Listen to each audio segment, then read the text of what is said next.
Private sector के 1,75,000 से ज़ायद नए इन्वेस्टर इक्विटी मार्केट में ऐड ऑन हुए हैं। 39,000 से ज़ायद नई कंपनी सिर्फ एक साल में रजिस्टर हुई हैं और SECP में रजिस्टर्ड कंपनीज़ की तादाद अब 3 लाख के बहुत करीब पहुंच चुकी है और इसी महीने 3 लाख का फिगर भी क्रॉस हो जाएगा। गुज़िश्ता 20 साल के दौरान उन्होंने कहा कि 11 IPOs इस दौरान मुकम्मल हुए हैं और इस साल की ये एक बड़ी अचीवमेंट है। अब टैक्स स्लैब्स जो कि इस साल रहे हैं वो बहुत ज़्यादा हाई रहे और अगले साल उम्मीद ये है कि तनख्वाहदार तबके को खासतौर पर थोड़ा टैक्स रिलीफ मिल सकता है। एक्सपोर्टर्स को भी टैक्स रिलीफ चाहिए, पूरी इंडस्ट्री को इस वक्त टैक्स रिलीफ चाहिए। अब किस तरह से हुकूमत इस टैक्स सिस्टम को मैनेज करेगी, इस पर बात करेंगे। ज़ीशान मर्चेंट साहब टैक्स एक्सपर्ट हैं, हमारे साथ मौजूद हैं।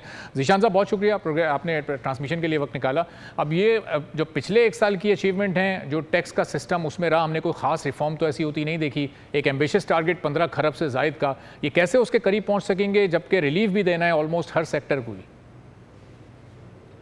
बिस्मिल्लाहिर्रहमानिर्रहीम जी, बहुत शुक्रिया। ये तो आपने जैसे कहा कि बड़ा एम्बिशियस टारगेट है सबसे पहले, और इस साल का जब टारगेट अचीव नहीं हो सका डिस्पाइट हर किस्म की कोशिश कर ली, तो ये अगले साल इसको 15 खरब कैसे लेके जाएंगे, ये तो सवाल इन्हीं से करना चाहिए, गवर्नमेंट ऑफ पाकिस्तान से। लेकिन मैं ये समझता हूँ कि जो इस वक्त के हालात हैं, आपकी उन्होंने इकोनॉमिक में बातें तो बहुत अच्छी की कि ये स्टॉक मार्केट में इतने नए लोग ऐड हो गए, वो उनसे पूछें कि भाई टैक्स में कितने नए लोग आए हैं और उन्होंने कितना नया टैक्स दिया है। और ओवर पिछले साल की जो FBR की अपनी परफॉर्मेंस है, उसमें तो वो 4%, 4.5% खुद टैक्स कलेक्ट किया है उन्होंने, बाकी तो सारा टैक्स पेयर्स ने दिया है।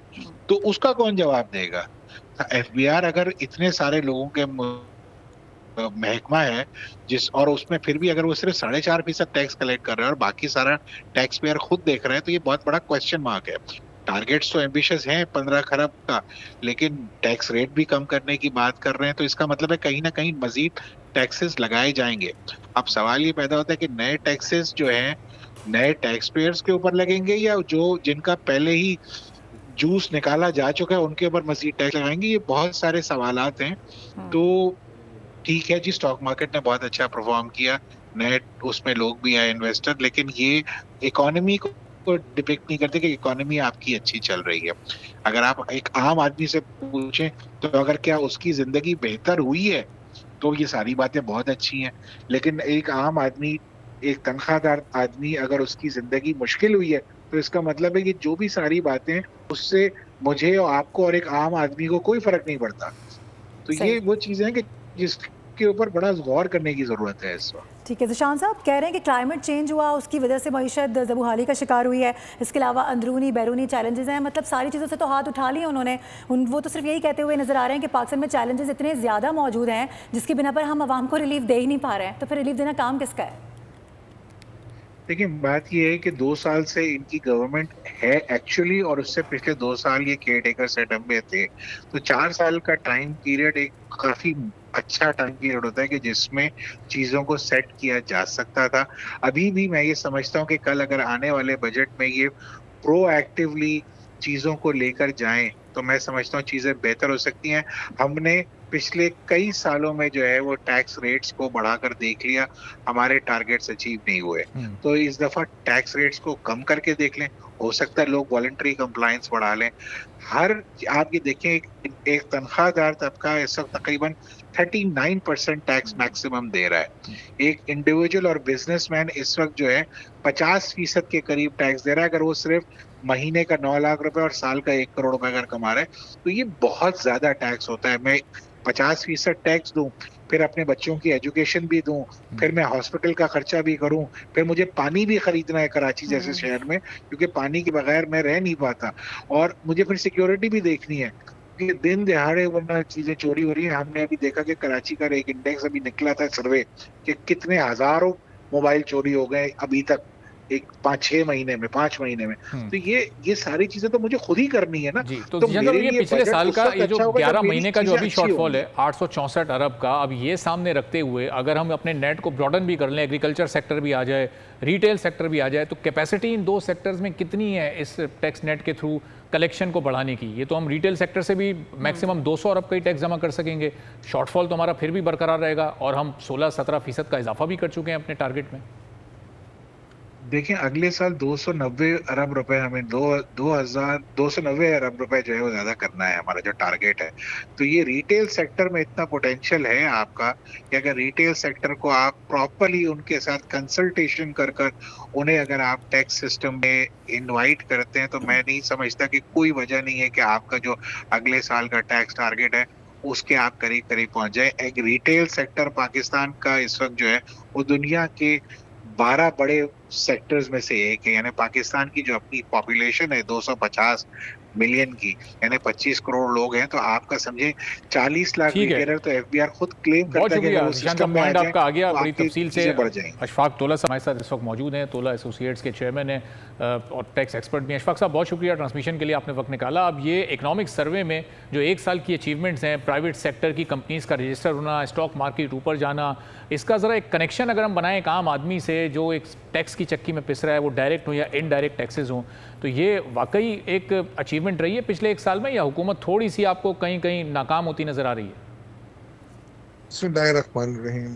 अरबाब, नाकाम या कामयाबी का निसार इन पे नहीं था बेचारों पे, इनको हम मोरद इल्जाम नहीं ठहरा सकते। आप देखें, सबसे बड़ा मसला इस वक्त इनके साथ था वो ये था कि वो आईएमएफ के प्रोग्राम में, और जब आईएमएफ के प्रोग्राम में आप होते हैं ना, तो आप ये खुद अंदाजा लगा लेना कि अभी देखिए कितने अरसे से ये डेलिब्रेशन कर रहे थे, पॉलिटिकल अलाइनमेंट हो रही थी कि किस तरीके से हमें आगे लेके चलना है। ठीक है जी। द मोमेंट उनका कोई कंसेंसस हुआ एनईसी के अंदर, उसके बाद उन्होंने आईएमएफ के पास जाकर को अप्रूव किया। तो आप कैसे कह सकते हैं कि बेचारे इंडिपेंडेंट है? ये तो इंडिपेंडेंट है ही नहीं। और दूसरी बात यह है कि देखिए, आप मुझे आवाम को क्या देंगे? आप 920 बिलियन रुपीस पे लड़ रहे थे। मैं आपके प्रोग्राम के तवज्जुह से अभी कह रहा हूँ, अभी आपको कह रहा हूँ, आप भले ब्रेकिंग न्यूज लगा दें इस पे, कि पिछले 2 सालों में इस मईशत को आईएमएफ के प्रोग्राम में रहते हुए कम से कम 10 से 11 हजार अरब का टीका लग चुका है। हिडन कॉस्ट है जो हमने एक्सेस पे किए।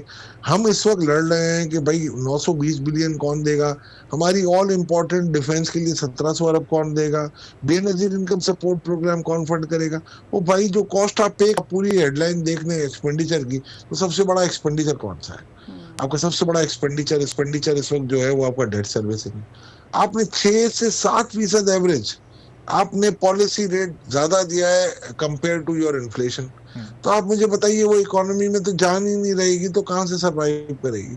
जब सरवाइव नहीं करेगी तो बंदों को क्या देगी? आप सुपर टैक्स की मद में आप लोगों को चूस लेते हो।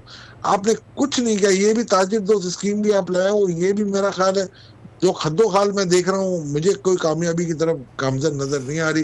अल्लाह करे कामयाब हो जाए, क्योंकि इसमें सबसे बड़ा जो न्यूक्लियस इसका होता है ना किसी भी टैक्स स्कीम का, उसका कलेक्शन मेथड होता है। आप अंदाजे कुछ भी लगा लें, आप जब तक आपका रोबोस्ट कलेक्शन मैकेनिज्म नहीं होगा, नहीं आएगा, आप कहोगे जी ताजिर जो से 20 करोड़ का कौन सा छोटा ताजिर होता है यार? आप मुझे बता दें।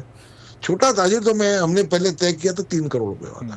अब 20 करोड़ रुपए का कौन सा ताजिर छोटा होता है यार? और वो जो आपका मॉडल बजट था, इसका मतलब उस बजट में और जो कल बजट पेश होने वाला है उसमें एक कोई 180 डिग्री का हम शिफ्ट देख रहे हैं, कोई बहुत एक बड़ी तब्दीली देख रहे हैं, बड़ा फर्क होगा उसमें? यानी आपके उस बजट में से कुछ पॉइंट्स नहीं कंसीडर किए गए?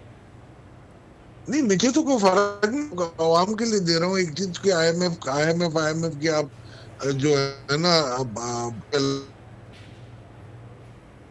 जी, अशफाक साहब को रिकनेक्ट हम करते हैं ताकि उनसे जरा जी जी अशफाक साहब की आवाज़ आ रही है? जी अब आ रही है आपकी आवाज़, कंटिन्यू कीजिए। जी मैं कह रहा हूँ आपको कि हम ये राग अलाप रहे होते हैं कि आईएमएफ के बगैर कुछ भी नहीं है, मगर आप देखें आज अगर हम जो भी कर रहे हैं, आप मुझे बताइए हमने क्या कुछ नहीं किया।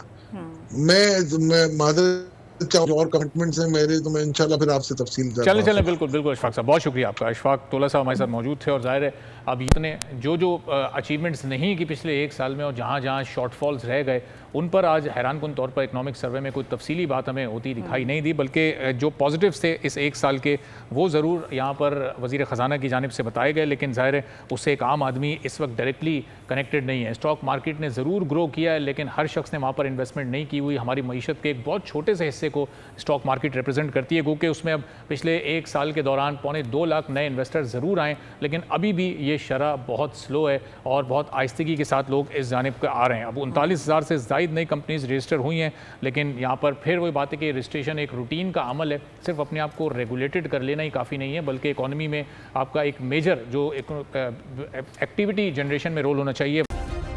सब्सक्राइब करें और बेल दबाएं ताकि कोई खबर रह न जाए।